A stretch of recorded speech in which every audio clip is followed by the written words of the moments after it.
All right. Hey, how you doing today, man? I'm alright. What's going on with you? I'm all right, man. For the viewers at home, man, what's your name and age? Ace, and I'm 29. What's your name? Ace, and I'm 29. Ace, 29. Good to meet you, Ace. Are you currently homeless or struggling with drug addiction right now? Both. Both. Um, what's your drug of choice? What drugs are you addicted to? Opiates. Opiates. How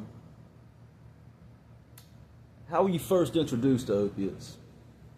Prescribed Percocet 10s by a doctor at age 14. And then by 13, I was prescribed Percocets. And then at 14, I started doing heroin because I couldn't get any more Percocets. So at 13, the doctor prescribed you Percocets? Yep. Yep. I hear that a lot, whether it's from a doctor or somebody getting a hold of somebody else's prescription. Pain pills have been the most common leading cause that I've come across pertaining to the fentanyl crisis today. All right, Ace. How did you get in the position you are today as far as the homelessness is concerned? My house burned down a day after Valentine's Day. I was forced to move up to the hotel here on 52, and when I moved here, I was here for 2 weeks, and then my truck got stolen. My truck got stolen, caused me to lose my job, caused me to lose my family, and it's just been one thing after another. I haven't been able to get back on my feet since. It's almost like a domino effect, and I had a lady I was interviewing the other day, and it's almost akin to like quicksand. The more you try to get out, the farther down you sink, man. It's one thing after another. Yep. I know what you mean. Back to the addiction part. Have you tried any maintenance-assisted treatments like Suboxone, Subutex, or Methadone at any time? You've tried all three? I was clean for over a year. When my truck got stolen, I didn't have a way to get back and forth to a clinic or a way to pay for it due to losing my job.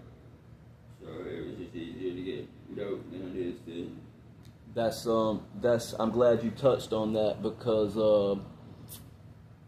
well, first, let me ask you, what's your opinion on these maintenance-assisted treatments? What do you think of? Government dope. I mean, it's literally just, it's the government's way of profitizing, making profit off of the addicts in the world. Almost like they're having a lifelong client, so to speak. They make more money off of treatment than they're curing it. Yep. What are some of the day-to-day struggles of addiction and homelessness that you go through on a day-to-day basis out here? The way people judge you for just everyday activities, like you going to get something to eat, people look down on you.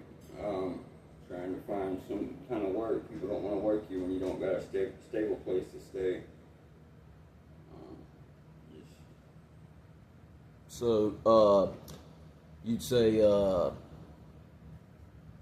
it's judgment that gets cast on you and preconceived notions just because you appear to be homeless, and people treat you a certain way because of that. Most definitely. Yeah. Like I can tell whenever I put on a collared shirt and I cleaned up and I go in somewhere versus whenever I'm like I am now and go in somewhere. The service that I get depends on how I'm dressed and how the others perceive my character. True indeed. I know exactly what you mean.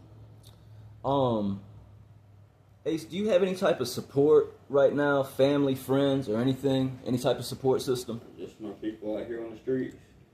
Just the people out here. Yep. How about your family life? Are you in contact with them? I talk to my family about once a week. I talk to my kids more than that. Every couple of days I talk to my kids, and they tell me they want me back, and I tried. I'm looking for work every day. Yeah, I hear that a lot too from people that aren't familiar with the lifestyle. Get a job, go to rehab, get some help. They say these things like it's just the snap of your fingers and you can make it happen. Like you say, you've actively pursued work. It's just not that easy, especially coming from the position of homelessness and dealing with addiction. That's it's kind of tough to deal with and navigate. What are some of your plans to get out of your current situation? To get away from here, out of my stomping grounds and somewhere new where people don't know me, a fresh start. Every time I've left Florence, I've done great. It's easy to start over when nobody knows you. Yeah, people, places, and things, right? Yeah. Do you still have hope that you can make it out of this situation? One day. I hope so. That's good, man. That's good. That's good. In closing, Ace, for the people at home that might not be familiar with the lifestyle and addiction, haven't been down that road yet, could you give them some advice on how to stay away from the lifestyle? And if someone's watching that is going through something similar to you, could you give them some advice on how to maybe navigate through and move throughout the street? Don't fall into peer pressure. Stay true to yourself. As far as the people that are in the streets, don't try to be something you're not.